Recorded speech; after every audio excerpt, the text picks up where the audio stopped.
저희 병원은 현재 덴서티 장비를 2대를 운영을 하고 있어요. 첫 번째 장비는 3년 전, 그러니까 2023년 8월 여름에 구입을 하게 됐고요. 그때 이제 구입한 이후로 이제 덴서티를 이제 사용하는 양들이 점점 늘어나게 되었고, 그래서 작년 여름에 이제 한 대를 더 구입하게 되었습니다. 그래서 현재 총 2대를 운영을 하고 있고요. 사실 저희가 원장님 분들이 피부과 전문의 4분이 계신데 전부 다 덴서티를 정말 많이 사용을 하고 계세요. 그래서 현재 한 대를 더 구입해서 총 3대를 운영해볼까 그런 고민도 좀 하고 있습니다. 일단 이 모든 시술에 있어서 저한테 강력한 무기가 되려면은 또 제가 좀 특별한 강점이 있어야 된다고 생각을 하거든요. 그래서 일단 덴서티 알파 같은 경우에는 현재 3년 전부터 시작을 해가지고 덴서티 알파가 개발되고 현재까지 저희 병원에서 정말로 많은 시술을 해왔습니다. 그래서 여기 보시면은 저희가 적게 계산을 해봐도 어쨌든 1000건을 훌쩍 넘는 그런 픽들을 사용을 해왔고, 사용 경험들이 계속 누적이 되고 있거든요. 그래서 그 사용 경험이 누적될수록 이렇게 뭐 시행착오를 겪으면서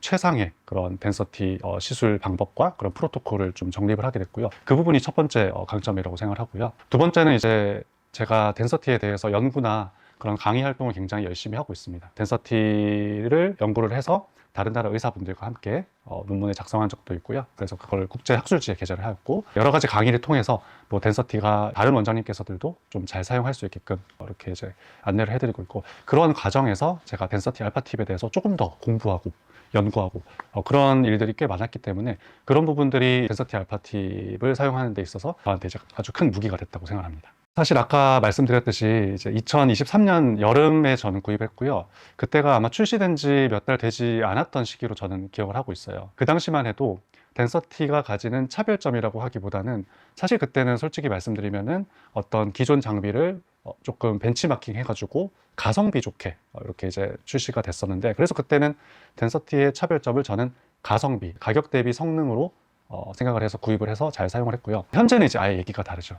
사실은 이제 하이팁이라는 게 중간에 출시가 되긴 했었지만은 저는 사실은 하이팁은 사용 경험이 아주 많지는 않아요. 왜냐면 이제 그 전극 면적이 조금 좁아진 부분이 제가 계속 마음에 걸려서 사실 사용을 많이 하진 않았고, 그리고 중간에 덴서티 하이팁이 출시가 되었는데요. 사실 뭐 잘 아시겠지만 하이팁에서는 에너지가 나오는 그 전극 면적이 조금 줄어들었어요. 그 부분이 계속 마음에 걸려서 덴서티 하이는 사용을 사실 많이 하진 않았습니다. 그리고 최근에 이제 덴서티 알파가 런칭이 됐죠. 이제 그래서 덴서티 알파가 런칭이 되면서 그 덴서티 알파 팁의 특성을 제가 확인을 해봤더니 굉장한 차별점이 있다고 생각을 하거든요. 그래서 그 차별점 중에 첫 번째는 바로 전극 면적이 늘어났다는 점입니다. 그래서 기존의 이 덴서티 클래식 같은 경우에는 전극 면적이 121제곱밀리미터, 그다음에 하이팁은 88제곱밀리미터, 그다음에 이 덴서티 알파 팁은 전극 면적이 확실히 좀 넓어졌어요. 그래서 여기 보시면은 이 회색 부분이 실제 에너지가 나오는 부분인데, 이 전극 면적이 무려 172제곱밀리미터로 클래식보다는 한 1.4배 정도, 그다음에 하이보다는 대략 2배 정도 이렇게 증가가 된 것을 확인했고요. 그래서 이런 넓어진 전극 면적을 통해서 좀 더 많은 에너지들이 우리 피부 속으로 전달될 수 있다는 장점, 그게 또 첫 번째 차별점이라고 생각하고요. 두 번째 차별점은 이제 보통은 우리가 단극성 고주파를 많이 하잖아요. 이제 기본적으로 예전에 많이 했던 것들, 덴서티 클래식도 그렇고.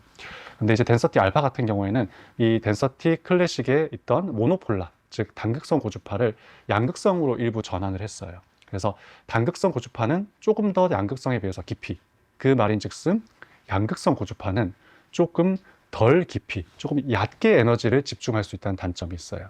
그래서 에너지가 조금 더 깊게 들어가기보다는 조금 더 얕은 부분에 좀 더 집중할 수 있는 그런 차별점이 있는 거죠. 그래서 그 차별점이 어떤 장점이 있느냐 봤을 때 바로 피부가 얇고 얼굴살이 없는 사람들한테서도 좀 지방 소실이나 어떤 이런 부분 때문에 생기는 볼페임이라든지 좀 시술하고 좀 캥해지고 이런 부작용들이 생각보다 많이 있으시거든요. 그런 단점을 좀 커버를 하지 않았나 이렇게 생각하고요. 현존하는 어떤 장기적인 탄력 목적으로 시행하는 고주파 시술 중에는 피부가 얇고 얼굴살이 없는 사람에 가장 적합한 시술이지 않나 이렇게 생각을 해봅니다. 그리고 마지막은 이제 쿨링 시스템이 강화됐다는 점인데요.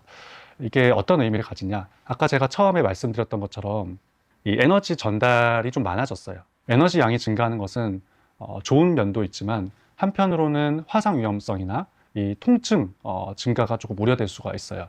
근데 덴서티 알파에서는 기존의 덴서티 클래식에 비해서 이 쿨링 시스템을 좀 업그레이드 시켰습니다. 이를 통해서 화상도 예방하고 통증도 오히려 더 경감된 그런 좋은 결과를 내고 있습니다. 그래서 이 세 가지가 가장 큰 덴서티 알파의 차별점이 아닐까 생각을 해봅니다.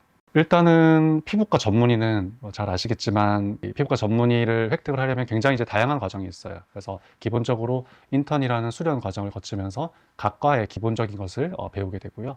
그 다음에 4년 동안 좀 집중해서 피부과의 트레이닝을 받게 되고, 그 트레이닝 과정 중에 가장 중요한 부분이 피부에 대한 전반적인 이해입니다. 그래서 피부의 어떤 병태 생리학, 그 다음에 물리화학까지 굉장히 다년간 깊은 공부를 하게 되는데요.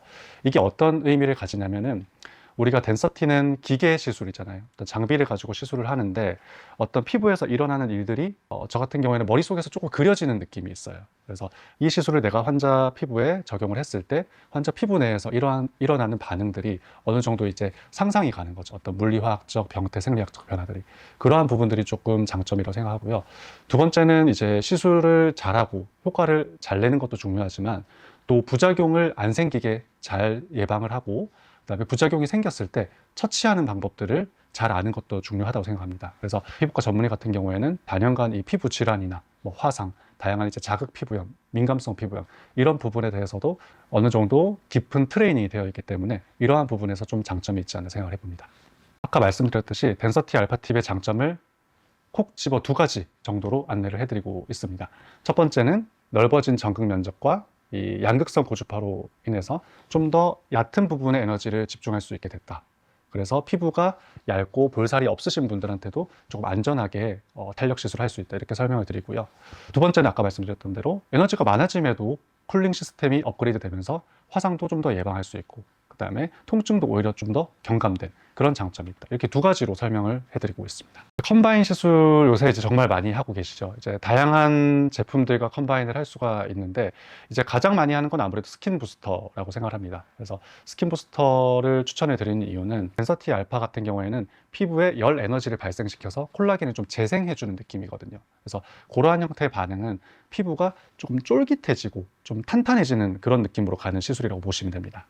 근데 그에 반해서 스킨 부스터 같은 경우에는 피부를 조금 더 촉촉하게, 그 다음에 좀 탱글하게 이런 느낌으로 해주는 거거든요. 그래서 두 개의 시술이 피부를 조금 다른 각도에서 개선을 시켜주는 거죠. 덴서티 알파의 좀 쫄깃하고 탄탄한 부분, 그 다음에 이제 스킨 부스터의 조금 촉촉하고 탱글탱글한 부분, 이 두 개가 합쳐졌을 때 좀 더 좋은 그런 피부 컨디션, 피부의 질을 개선시킬 수 있기 때문에 그 두 가지 병합 시술을 가장 권장을 해드리고요.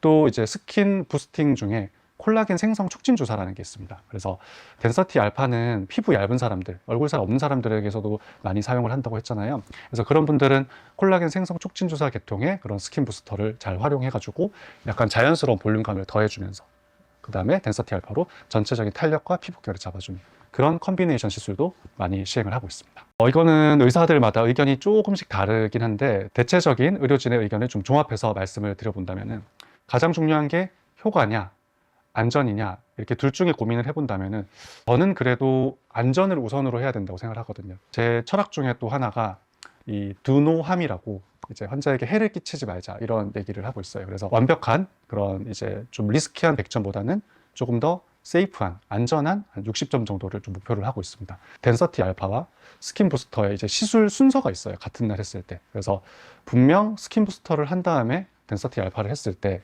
효과가 조금 더 잘 나온다고 의견을 내시는 원장님들이 꽤 있고, 그 의견도 저는 들어봤을 때 일리가 있다고 생각을 합니다.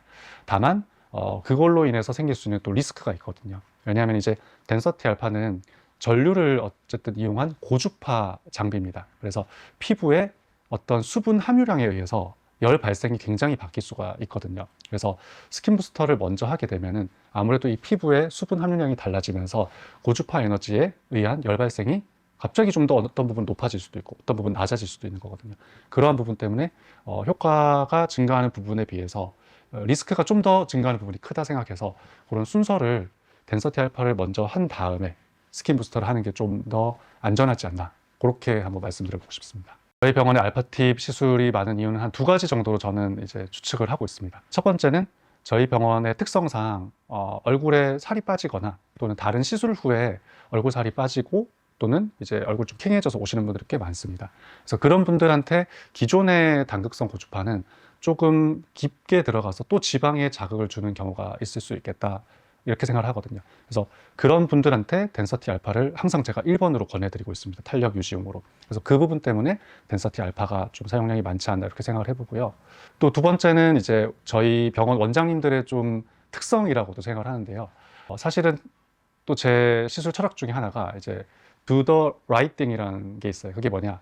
좀 적절한 시술을 권하자 이런 거거든요. 그래서 덴서티 알파가 무조건 모든 사람한테 좋느냐? 또 그거는 아니거든요. 그래서 환자분이 덴서티 알파로 시술을 받으러 오시더라도 저희가 환자분의 뭐 가치관이나 원하는 방향, 그 다음에 피부 상태를 체크한 다음에 환자분 이거는 덴서티 알파보다는 다른 시술이 좀 더 적합할 것 같고 덴서티 알파는 그 이후에 하시는 게 어떨까요? 이런 식으로 이제 말씀을 드리거든요. 그럼 그런 환자분들이 만약에 덴서티 알파를 먼저 했다. 그러면 이제 본인만 하고 멈췄을 수도 있어요. 근데 다른 더 적합한 시술을 통해서 효과를 낸 다음에 덴서티 알파를 한다. 그렇게 하면은 본인이 좀 더 만족감이 느껴지고 또 다른 분을 또 소개시켜 주시는 경우도 있고 그런 부분을 통해서 계속해서 이제 이런 징검다리가 좀 낮아지는 부분이 있지 않을까 생각을 하고요. 또 마지막으로는 제가 워낙 덴서티 알파를 좋아합니다. 그래서 저희가 점심시간이나 어떤 쉬는 시간에 원장님들하고 시술 얘기를 되게 많이 해요. 뭐 그 시술 효과 혹시 어떻냐 또는 좀 원장님만의 어떤 노하우가 있냐 이런 부분들도 많이 상의를 하거든요. 그래서 그런 상의 과정에서 덴서티 알파가 정말로 평이 좋은 거예요. 그래서 환자 만족도도 꽤 좋고 장기적으로 우리가 슬로우 에이징 또는 이제 롱제비티 같은 그런 부분들을 고려해야 되는데 그 부분에 또 가장 부합하고 그래서 서로 계속 얘기하다 보니까 덴서티 알파가 너무 좋더라. 그래서 사용하고 있다. 그럼 또 이 원장님도 나도 그렇더라. 이런 얘기들을 제가 굉장히 많이 하다 보니까 또 덴서티 알파를 또 많이 하게 되지 않았나 생각을 해봅니다. 덴서티 알파는 저희 병원의 기본이자 알파다. 이렇게 이제 한 문장으로 말씀드리고 싶고요. 좀 더 풀어서 설명드리자면은 덴서티 알파 팁은 저희 병원의 안티에이징, 탄력, 롱제비티 시술의 가장 근간이 되는 기본이고 그에 더해서 덴서티 알파 팁은 과거에 다른 고주파 시술들이 해내지 못했던 피부가 얇고 좀 얼굴살이 없으신 분들에게서도 안전하게 사용할 수 있는 그런 알파 팁이다. 이렇게 정리를 해볼 수 있을 것 같습니다.